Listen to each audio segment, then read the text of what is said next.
actually they might rather see you fail than keep going, right? Like it's a small idea.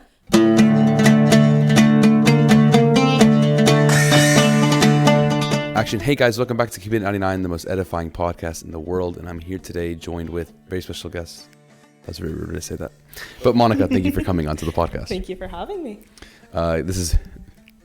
Hopefully it works this time. Second try at this, but hopefully it works. We'll talk a little bit better this time. For sure. So my first question for you is, you're a psychology major at Vanderbilt. Why psychology? Why psychology? It started back when I was in high school. I took a class, I took Intro to Psychology in high school, and it was 1 semester long. And at the very beginning, right when I heard it was 1 semester, I got very upset at the teacher, but that's a different story. And during that semester, we talked a lot about the Stanford prison experiment. And if people don't know much about that experiment, it was intended to be a 2 to 3 long immersive experience about people taking on the identity of a prisoner or taking on the identity of a officer and see how well they adapt to that title. And it actually took a turn to the worst, and a lot of people adapted to their title very, very well. And it was very detrimental on their mental health and their well-being. And they ended up ending that experiment in the span of 10 days. And I was fascinated by just the reactions, the implications, the effects of that experiment. And I really wanted to learn more about how identity impacts a person, how psychology impacts a person, how that reflects on their lives. Good reason for psychology. I think like the last point you said about like how identity plays a role in how people act and what they do. I think it's very important because I think, especially in the modern world, the world we live in, like identity is something that people struggle with. We have an identity crisis, in that like that's where a lot of these like mental health issues come up from. So my next question for you is, how do you kind of deal with these identity crisis issues? What are ways that we can kind of mitigate those within our communities? Yeah, I mean, identity is really important, and it takes a lot of development throughout your life. Like we don't expect a child to know what their identity is, like to know what their future it holds for them, right? Someone who's in their 20s probably will have a little bit more experience, a better idea of what their identity looks like, because they've interacted with people, they noticed what personalities they enjoy more than others, how they want to conduct their lives, how they want to act around people. So identity is honestly an ever-changing thing. Like I don't think I fell into my own identity that like I am very confident in until my college career, until I was exposed to many more experiences than I could have ever imagined compared to high school. Sorry, I completely lost my train of thought. I think that's the thing about identity that's so important, is that it's a continuing process. Like it's not like a moment where it's like I have my identity and like that's it. Like it's a process. It's like it's always evolving and it's always changing. But for us, like the Coptic faith as Christians, like there's a constant within all that identity, and that's God. Mm-hmm. And I think that's a lot of people are missing. Like they have like a God-sized hole in their heart, and they're trying to fill it with not God-sized things. Yeah. And trying to fill that, it doesn't do anything. You just get lost in this world of nothingness. Mm-hmm. And actually, what the last podcast touched on a lot about. But so how, like, for people who maybe aren't Christian, what is your kind of advice to them to kind of remove maybe some aspect of that nothingness in pursuit of like a bigger or a higher meaning, if you will? Philosophical. I think for those who are not in the faith, it's a little harder, because as Coptic Orthodox, we look to God. Like God is the one that's giving us our meanings.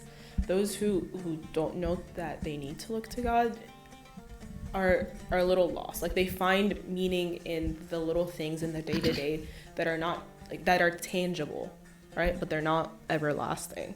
As Coptic Orthodox, we know, even though it's intangible, like we can't see God in front of us, we can't see his works in front of us, we know that his comfort and his he is everlasting. He's the one that is filling our cup. He's, like you said, he's filling the God-sized hole within us. So I think just for them, they need to define that, to like, yeah. Yeah, I mean, I think the honest answer is that there's no finding your purpose without God. Like there's no, like, or you can come up with a purpose, but it's not like a real purpose, and it has no intrinsic value until you come and taste and see, God. So how, as Coptic Christians, can we promote like spreading of the faith from like a psychological perspective? Like how can we kind of promote, you get the question. Yeah. Sorry. I mean, like people, when they hear psychology, they always they love to ask me this question. Oh, like, can you read me? Can you tell me how I am? And that's intuitive sometimes, but from a psychological perspective and introducing people to the faith, it's more about just how you're acting, right? The image that we're presenting ourselves, that is supposed to be Christ-like, that is loving, that is kind, that is comforting, that is what attracts people to the faith, right? Like they see people, if a non-Christian is seeing me interact with people and who are very aggressive with me, and I respond back with aggression, nothing's gonna like flare up in their mind that something's different. But if I reply back in a Christ-like way, in a Christ-like manner, something's gonna go off. They're like, this is not normal. Like people usually get aggravated, they're gonna yell back, they're gonna do all that stuff.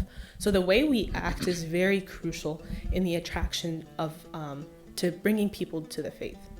Yeah, I think that comes from like planting the seed, and in the same way, to kind of shift the conversation, I think within our own church, not just planting the seed in others' minds about coming to Christ, but also planting seeds within our own congregation of talking about subjects like psychology, addiction, things of those manner that we normally don't talk about. So how can we kind of plant that seed and cultivate an environment that allows for conversations about such taboo topics?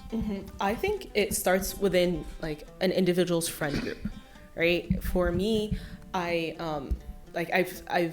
surrounded myself with people that I'm comfortable with discussing hard topics, right? If the people you surround yourselves are sensitive and you're walking on eggshells with, no matter how close you are with them, you're not going to be able to overcome that barrier, that hurdle of discussing taboo topics, right? Especially with our mental health, because everybody, whether they're showing it, whether they're not, whether it's physical, whether it's internal, they're struggling with something, right? Like nobody's perfect. Something's always happening in an individual life that like people who see them regularly are not aware of.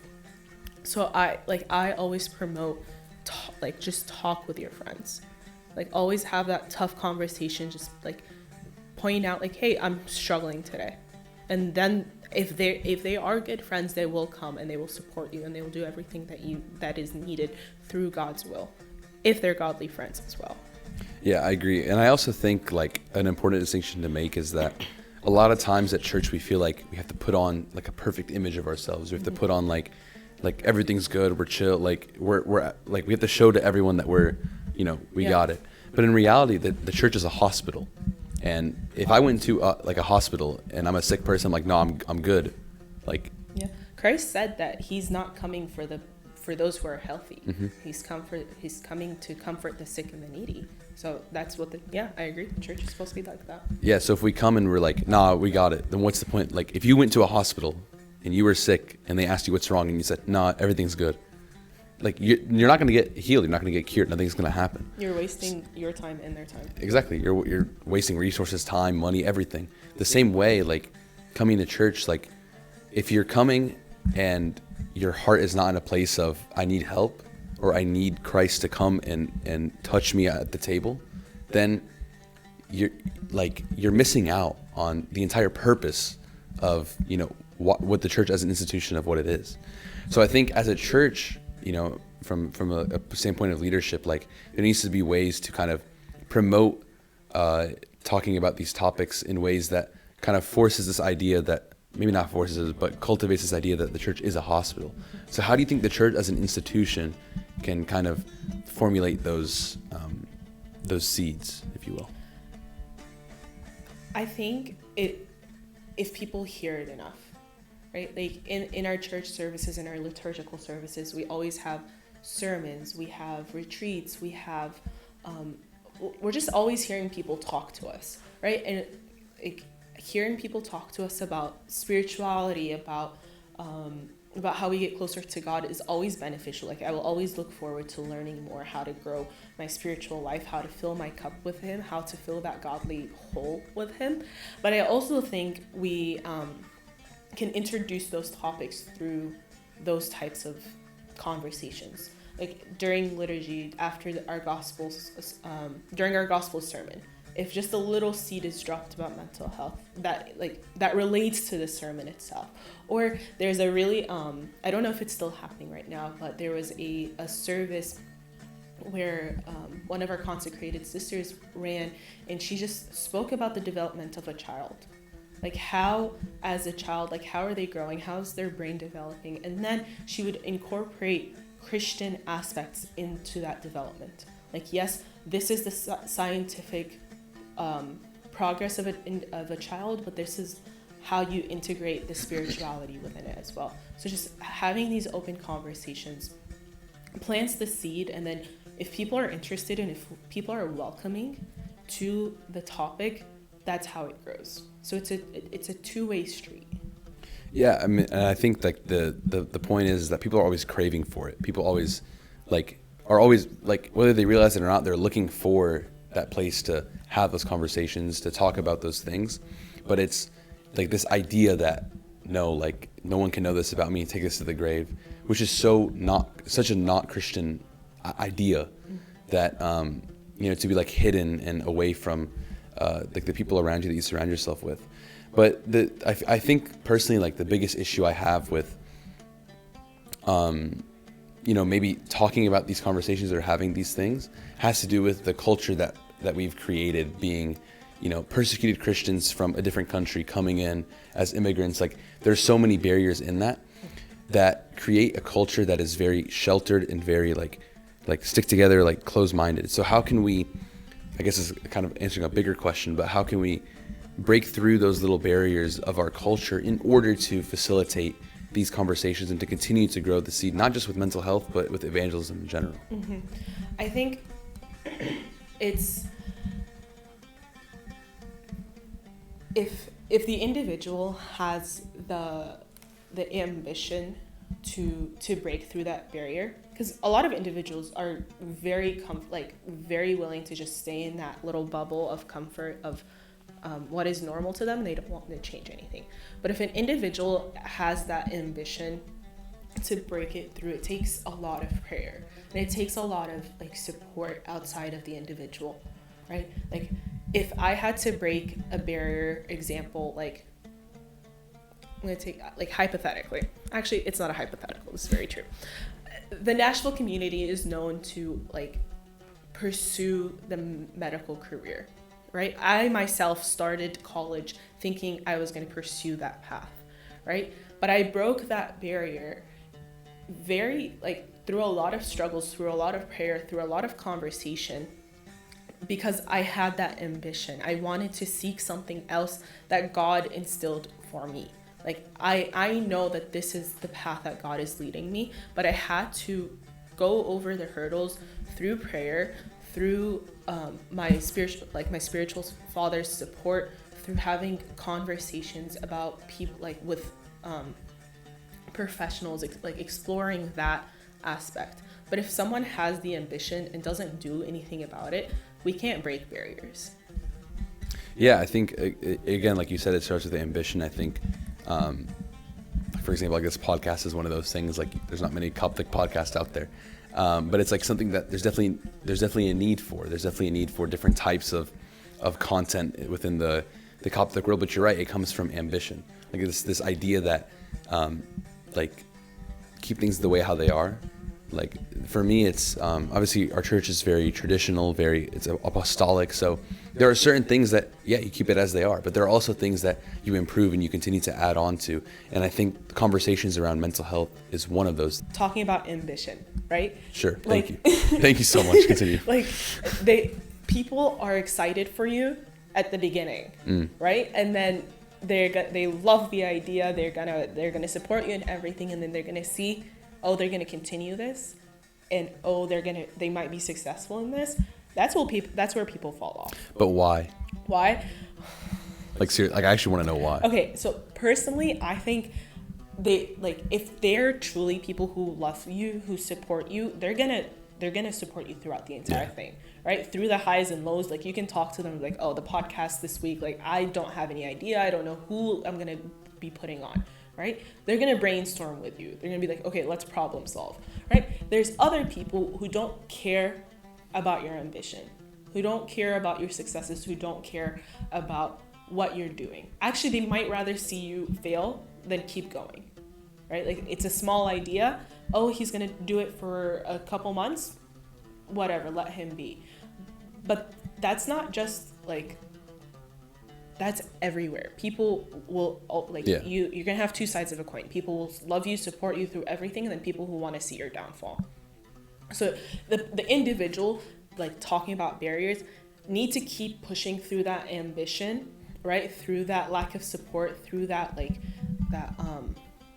that tension of like people don't actually want to see this, and they're gonna be confused on why you're continuing about like what you're doing, because another aspect of it is that they don't understand, right? Like they're very used to something. They're like they don't want to see the change, because then when they see change, they don't understand what's happening, right? So an individual who's breaking through that barrier, they have to push through that tension, through that struggle, through that lack of support sometimes in order for them to succeed, because nothing comes easily in life. We know this, right? Like you have to fight through for everything that you want, you dream of, right? And the ambition will fall off, right? Like you're gonna have moments during your journey where like, God, why am I doing this to myself? Why am I struggling when I could have easily gone the easy way out? Yeah. Right? And God tells us, take the narrow path.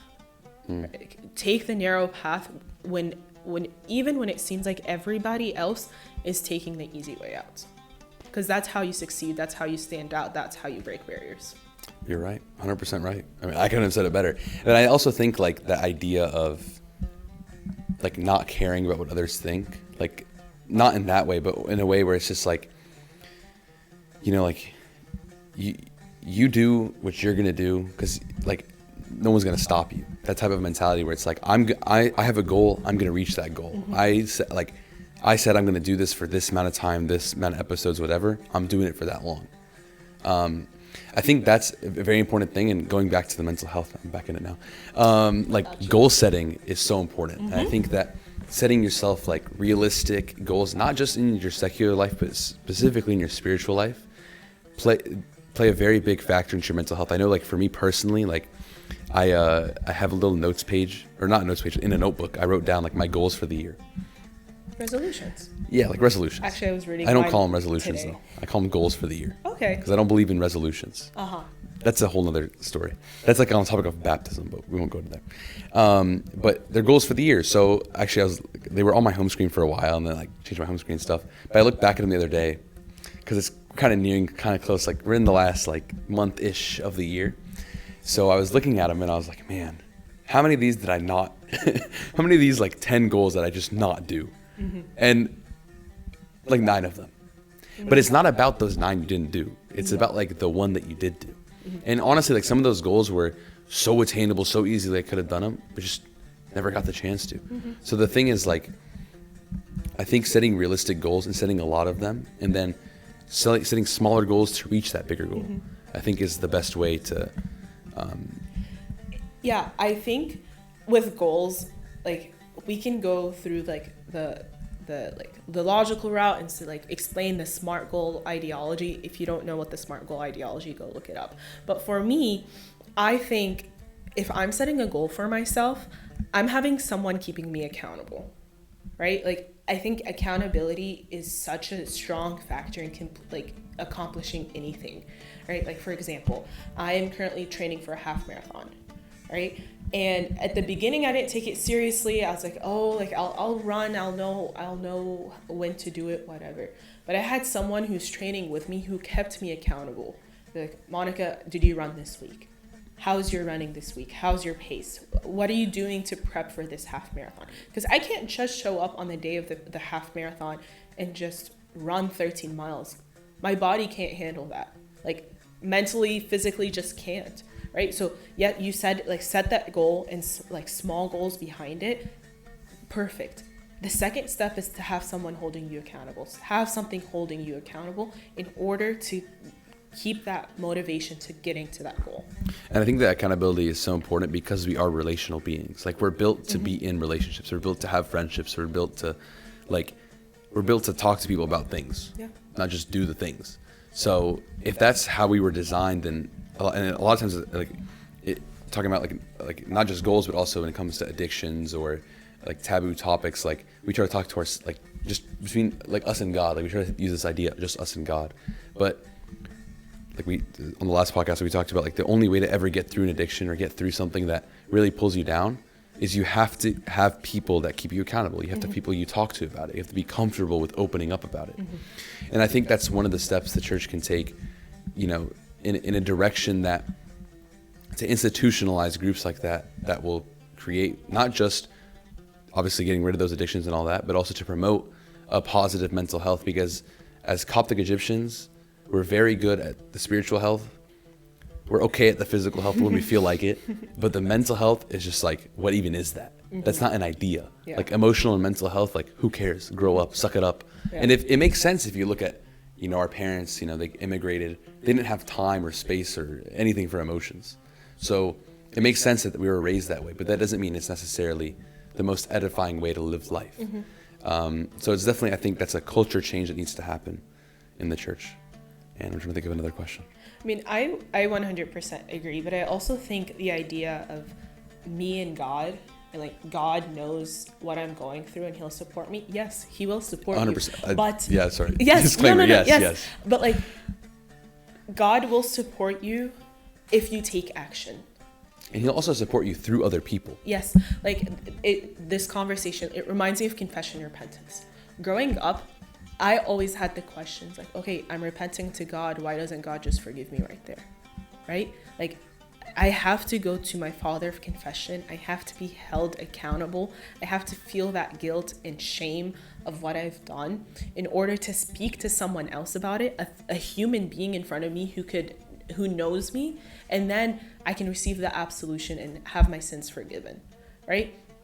Mental health, you can boggle it up all in your brain, all in your head, and talk to God about it, but eventually it becomes too much, right? Like as students, we are stressed all the time, right? Continuously, nonstop. We lose sleep over it. We're running on caffeine, like all the stuff that you can think about that college students do, right? If we keep like bottling that up within us, at one point you're gonna break down, no matter how that breakdown looks like, right? But you need to take care of yourself, let it out, talk it to someone. And when I say someone, yes, friends help sometimes, but if you feel the need to seek professional help, do it, because then they will guide you, they will support you in the way that they know, like they know how to. Your friends can tell you, oh, cry about it. What then? Right? Like that's a form of venting, but you still haven't taken care of the problem. Yeah, and I'll say like from a personal experience, like actual therapy, I went into it thinking, won't do anything. It makes a huge. That's the Coptic Egyptian mindset. Yeah. I hate to break it to you. But it makes a huge difference, honestly. Like I definitely would not be the person I am today if it wasn't for those few months of going into therapy. And I think of Nate for forcing me to do that. Thank you, Nate. But anyways, so like going into that topic of therapy, I know there's it's a very, again, taboo thing in the Coptic culture to go to therapy. Like telling people you go to therapy is a conversation I never had until after I was done with it. Oh yeah. Most definitely. But as in the Coptic community, being a psychology major in and of itself is already like, what are you doing? Like, what are you doing with your life? Yeah. So how has that been, kind of dealing with that kind of external pressure of being something that maybe people think you shouldn't be? Okay, so I, like I mentioned earlier, I entered college thinking I was pre-med. And that was from childhood. So think like 18-year-old Monika is spending the past like 10 years telling people, oh, I want to be a doctor. I'm going to be a doctor. I entered college through many events. I realized that wasn't for me, right? And I remember going up to people and they're asking, oh, what do you want to be? Like, oh, you're in college. Oh, you want to be a doctor. And I remember I always answered with a smile on my face because I loved seeing people's reactions. I had two reactions. They were like, oh, what are you gonna do with that? They're like, oh, like I remember very clearly one of the Tusonis, like, that is your calling. Like that is your service. Like she was one of the few people that understood that is what is missing in the Coptic community. People speaking about psychology, people speaking about mental health. They're like, God through you will better that. So there's two different reactions. Yeah, I mean, for sure, there's definitely two sides to every coin. And I think for me personally, like when I, with this podcast, like when I came to a crossroads last December about what direction I take this. I just lost my co-host for a few months now. I didn't really know, do I take this in more of a secular route or do I take it more of like a Christian lifestyle route? And I remember I was at high school convention and there was two talks that really like resonated with me. There was one by Abuna James, was it Abuna James?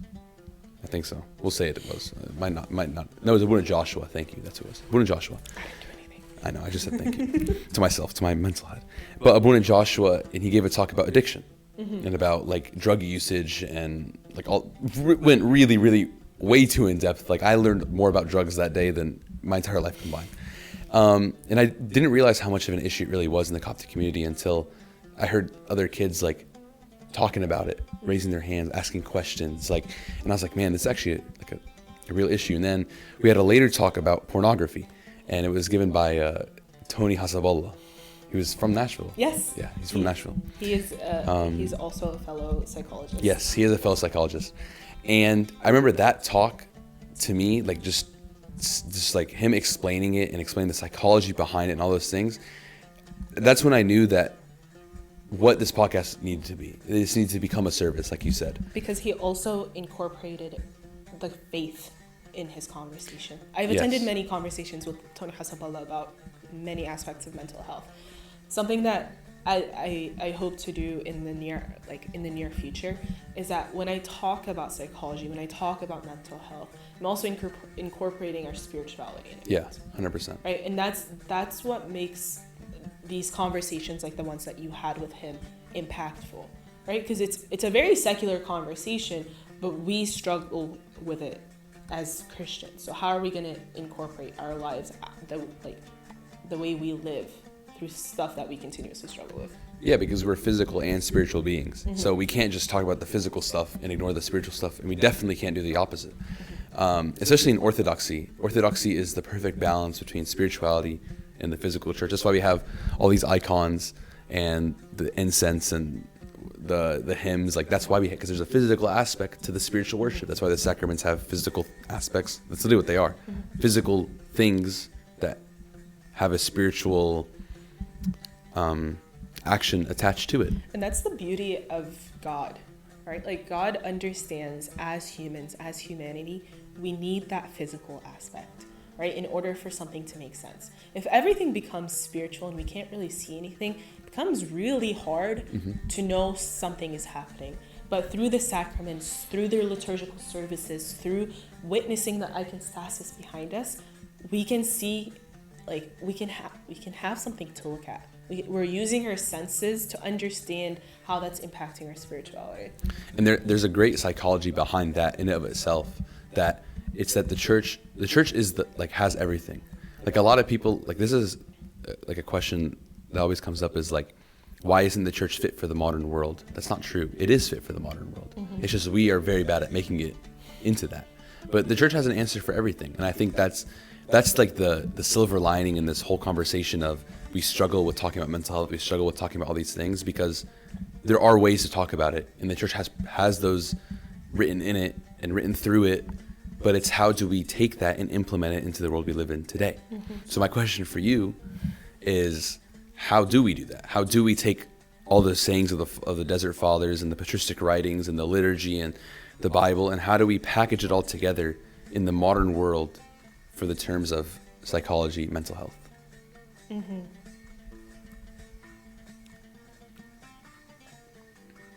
That's a hard question. I like to ask hard questions. Okay. I think this is going to go, like, the church has everything. We always say that. But if the individual doesn't go to the church, he's not going to get everything. That's true. Yeah. Right? So I think the individual, it needs to start with the individual going to church, right? And asking those questions. You were talking about, like, the high school convention, and the boys were opening up. Right? They weren't opening up because they were interested about the topic. Sure, that's part of it. But they were also opening up because they were safe. They felt safe. They felt comfortable in the location. And they knew that the person that is answering, they knew that when Father Joshua was answering back to them, he's answering with love, with kindness, with compassion, with concern for them. Right? Like, they knew that this person is going to lead them the right way. The individual needs to come to the church because the church will never lead them astray, right? We have everything. The individual just needs to be willing to look at everything. Like it's like you're saying in the litany of the gospel, like those who have eyes to see, let them see. Those who have ears to hear, let them hear. Mm-hmm. It's the same thing. Yeah. You know, like if you want to see God, if you want to see what the church has to offer, you'll see it. If you don't want to, you're not. You won't. You have free will. Mm-hmm. Exactly. That's a conversation on its own. That's a very, very long one on its own. Is there anything else you want to say about psychology? I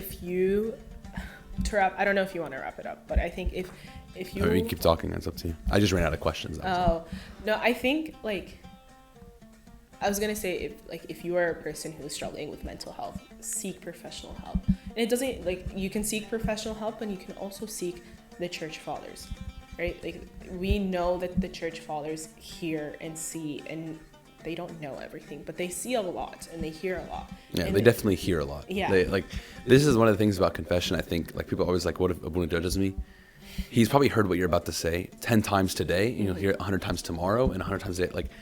Like in the grand scheme of things, like, you have not done anything worse than anyone else. They have way too much on their mind to remember that one single sin that you've done. The individual will remember it. Abuna sees and hears a lot. Like, they are busy beings, right? Yeah. So, like, talk to them. They will guide you. Like, be willing to talk, right? Because if you're not willing to talk, you're not helping yourself. That's all I have. Okay. Good. Awesome. All right, thank you, Monika, for coming on the podcast, taking time out of your busy schedule for, like, the second try of this. I really appreciate it. We'll definitely have you on again in the future. Thank you guys for watching. Make sure to like, comment, subscribe, turn on post notifications, and see you guys next week. Thank you. See you next time.